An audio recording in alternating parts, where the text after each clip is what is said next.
രാജ്യത്ത് പുതിയ GST ഘടന പ്രാബല്യത്തിൽ വന്നു.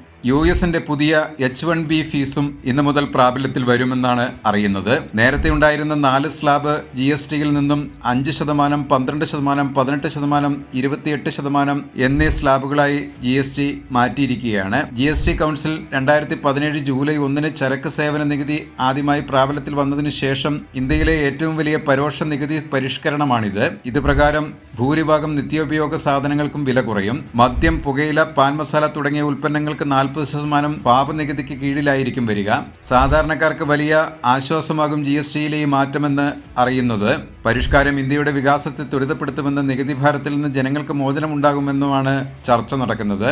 ഇതിനിടെ US ഏർപ്പെടുത്തുന്ന പുതിയ H-1B ഫീസ് ഇന്നു മുതൽ പ്രാബല്യത്തിൽ വരുമെന്ന് അറിയുന്നു. പുതിയ അപേക്ഷകൾക്ക് $1 ലക്ഷം ഫീസാണ് ട്രംപ് ഭരണകൂടം ചുമത്തിയിരിക്കുന്നത്.